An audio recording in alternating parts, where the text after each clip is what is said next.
Na sequência do nosso programa, vamos conversar com o presidente da Câmara de Comércio e Indústria Brasil-China, Charles Tang. Doutor Tang, muito obrigado pela presença aqui no nosso programa. Obrigado a você, sempre um prazer para mim voltar a conversar com Terra Viva. Ok, já aproveito para dizer que Silmar César Miller, seu grande amigo, lhe manda um abraço em especial. Eu soube agora que ele está em Porto Alegre, né? E eu passo muito tempo no Rio Grande do Sul porque a minha mulher é de Bento Gonçalves. A terra do vinho. Uma cidade com 120 mil pessoas, com 89 vinícolas.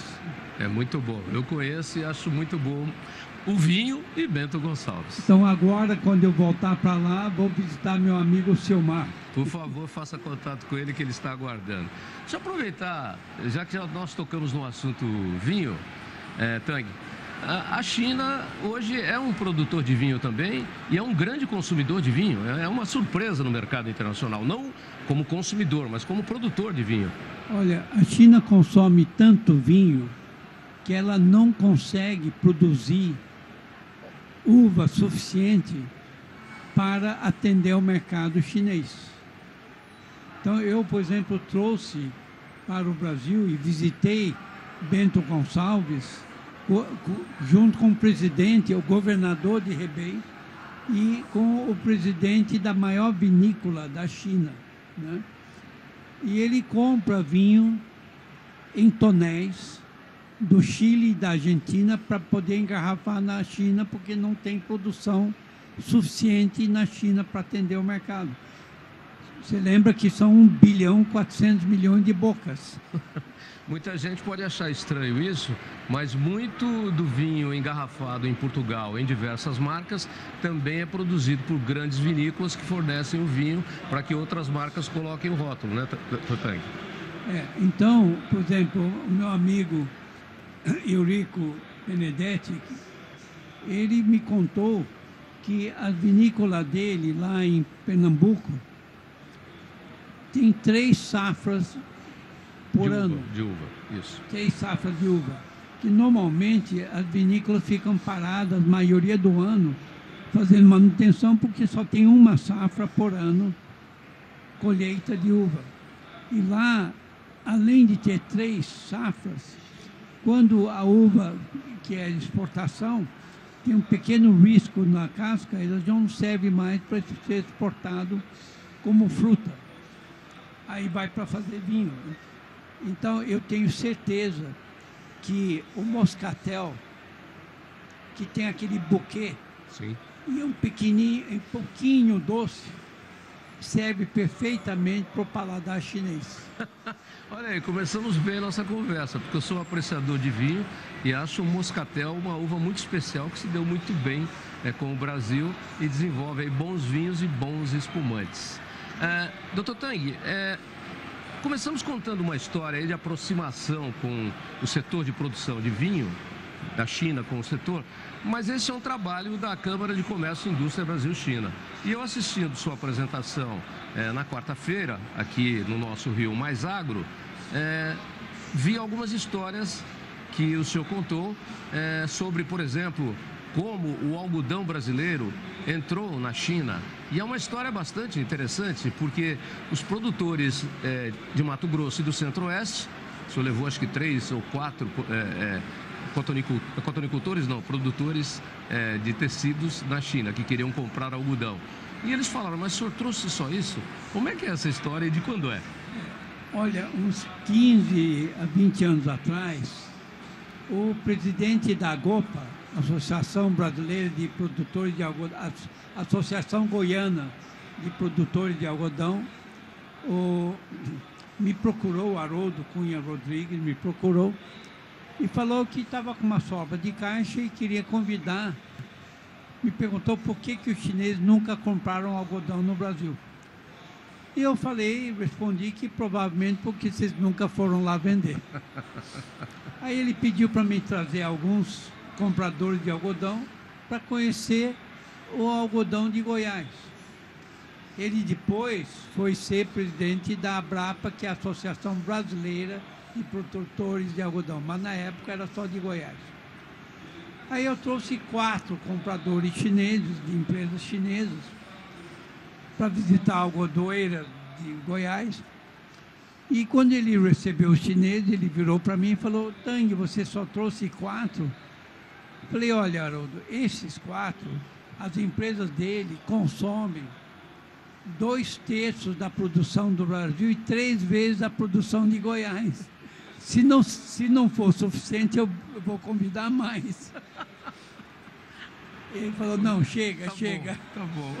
Agora, desses 4, só um sabia que o Brasil produzia algodão. Ou seja, não se conhecia o Brasil como produtor de algodão. E hoje, quando eles voltaram para a China, o Haroldo foi atrás deles e fechou o primeiro contrato de venda de algodão de Goiás para a China. Inclusive, a Associação Brasileira dos Produtores de Algodão tem um escritório em uma cidade da China. Eu conversei com um representante que fica lá justamente para fechar esses negócios, não é? Exatamente. Então, eu tive o privilégio de contribuir para a riqueza do Brasil. E continua contribuindo, porque as relações de comércio Brasil-China, elas são muito próximas e elas se acentuam cada vez mais. A China vive hoje um momento de pujança, ultrapassando a economia norte-americana, inclusive, e sendo um modelo de produção e de negócios no mundo. E a China sempre foi grande parceira do Brasil, grande compradora da nossa soja, do nosso milho, do nosso algodão e de tantos outros produtos. E agora a China começa a entrar também no Brasil com alguns outros itens. E aí, por isso, Câmara de Comércio e Indústria Brasil-China. Os carros elétricos estão aí, mas não é só isso que a China traz para o Brasil. A China é o único país que está trazendo alta tecnologia para o Brasil. Eu, quando estive na China em 1988, o vice-primeiro-ministro pediu para mim fundar uma Câmara binacional importante para poder construir a ponte de amizade entre o gigante da América do Sul e o gigante da Ásia. Ele falou para mim que todas as nações importantes, Estados Unidos, Alemanha, Japão, têm Câmara bilateral com o Brasil, menos a China. Quando a gente começou naquela época, com a Câmara Brasil-China, não tinha... O Brasil era economia fechada. Sim. E a China era muito pobre. Então, muitos empresários não estavam interessados na China. A China é muito longe, só fala chinês. E alguns até brincavam comigo e falavam: pô, mas não sou tintureiro, nem sou pasteleiro. Hoje a China continua muito longe, só falando chinês, mas hoje todo mundo quer saber da China. Exatamente. E o Brasil, nessa parceria estreita que começou desde o primeiro governo do presidente Lula, com o José Disseu como chefe da Casa Civil, fizeram uma relação estreita com a China. Então, eu acredito que nesse governo, que a China tem velha parceria, a China deve aumentar os investimentos, como o trem de São Paulo para Campinas, né? Que é um investimento chinês. Sim, como um VLT lá na Bahia, como a ponte de Itaperica, etc. Os carros elétricos. A China, como eu falei, é o único que está trazendo tecnologias novas para o Brasil.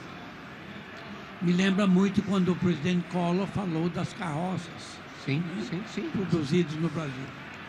Então você vê que eu estou conversando com uma empresa chinesa que está solicitando ajuda da Câmara Brasil-China, que não só fabrica carros elétricos. Ele é o primeiro aprovado pelo governo chinês para lançar os carros voadores. Entra uma questão polêmica, porque muita gente diz que a China só entra com dinheiro para comprar e para ganhar no mercado. Isso não é uma verdade, então. A China, quando entra, ela traz também tecnologia, e no Brasil está trazendo. Poxa, a Huawei trouxe a tecnologia de G5 para o Brasil. A Huawei, exatamente. Já tem anos. Né? E as novas fábricas de veículos elétricos estão trazendo tecnologia. Quase todos os funcionários das fábricas são brasileiros.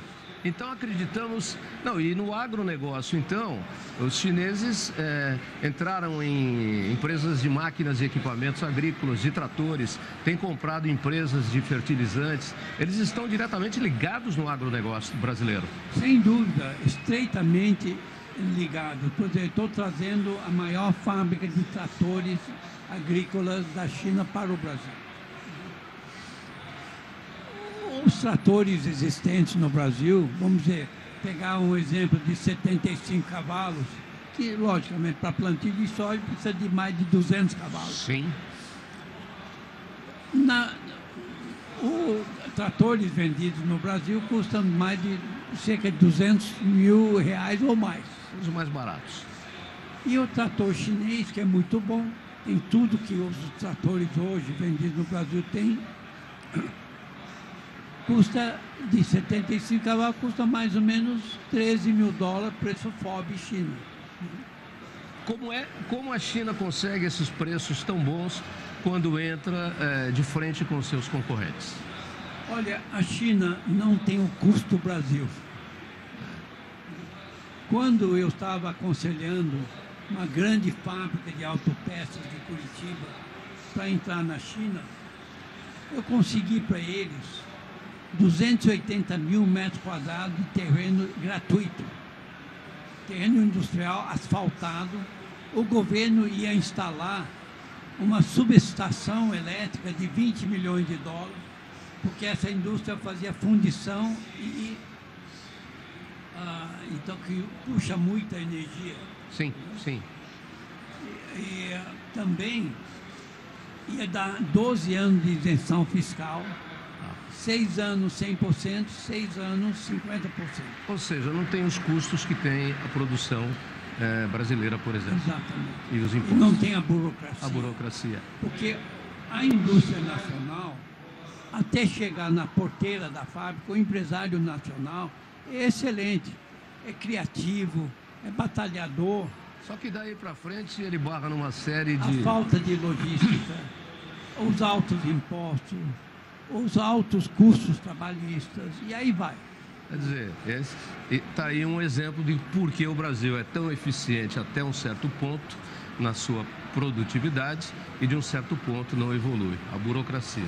2 anos atrás, o Correio Brasiliense publicou um artigo meu, o título era "Por que a China avançou e o Brasil estacionou?". Quando o general Geisel, presidente do Brasil, mandou reconhecer a China de Mao Tse-tung em 1974, o Brasil era 5 vezes mais próspero que a China. E hoje a China é mais ou menos 9 a 10 vezes mais próspero que o Brasil. A China passou os Estados Unidos na economia praticamente.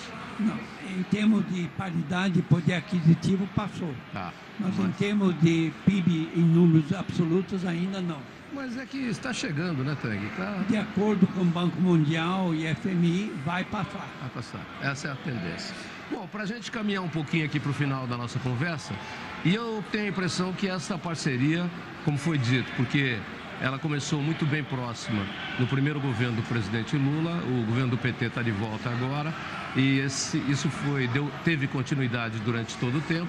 Então, essa parceria Brasil-China, tanto no agronegócio como na indústria e na tecnologia, deve continuar, mesmo porque a gente tem previsto aí para o final do ano a visita ao Brasil do presidente Xi Jinping. Em 2012, lancei um livro com o título de Aliança Brasil-China, uma estratégia para a prosperidade. E realmente, quando eu cheguei no Brasil, com 23 anos, o Brasil já tinha passado por uma moratória. Mas hoje, com centenas de bilhões de superávit, com os 85 bilhões que a China investiu no Brasil, mais os empréstimos da China para o Brasil tem uma posição de reservas invejável, que ultrapassa 350 bilhões. Nunca mais o Brasil vai passar por moratória, como a Argentina sempre passa. E a prosperidade do Brasil, na minha última palestra na Universidade de Oxford, onde estava presente na plateia vários presidentes de nações africanas, eu disse que os antigos mestres coloniais da África sugaram a riqueza do continente e deixaram a África como continente perdido durante muitas décadas, até o momento que a China começou a investir maciçamente na infraestrutura da maioria dos países africanos, e esses países tiveram os maiores índices de crescimento de PIB na última década, porque a infraestrutura é a base do desenvolvimento econômico de qualquer nação. O senhor diria que, para a gente terminar, a África, o continente africano, tem o mesmo potencial que tem o continente sul-americano, liderado pela economia do Brasil, e que a África só não evolui tão rapidamente ainda por conta de insegurança jurídica e instabilidades políticas? Sem dúvida, sem dúvida. Mas o Brasil não só vai aproveitar a injeção de divisas que a China traz, como também tem que, com a China, construiu a infraestrutura do país que segura e não permite o avanço do Brasil. Tem que corrigir o sistema interno que segura e não deixa o Brasil funcionar como uma catapulta, ou catapultar, saltar mais longe. Olha, na contracapa do meu livro, e o ministro-chefe da Casa Civil do presidente Temer, quando o Temer assumiu, veio para São Paulo e fez uma palestra para a LIDE. E ele abriu a fala dele com uma frase minha da contracapa no meu livro. Qual é a frase? O Brasil reúne muito mais condições do que a China ou o Japão de ser uma potência econômica mundial. A China importa comida e importa energia. O Japão só tem japonês, não tem mais nada. E são duas potências econômicas. O Brasil, que tem tudo, quando eu cheguei no Brasil, era o país do futuro. E continua sendo o país do futuro. E a minha grande ambição é de ver o Brasil ser o país do presente. Então vamos ser o país do presente. E eu acho que uma das grandes portas está dentro do DNA do Brasil é o agronegócio moderno, produzindo como o Brasil produz de forma sustentável. E o Brasil não só exporta e ganha divisas da China, recebe investimentos e também vai receber, já recebe e vai receber muita tecnologia de ponta. Até satélites a China está pensando em fabricar no Brasil. Transferência de tecnologia chinesa para o Brasil, parceria de longo prazo.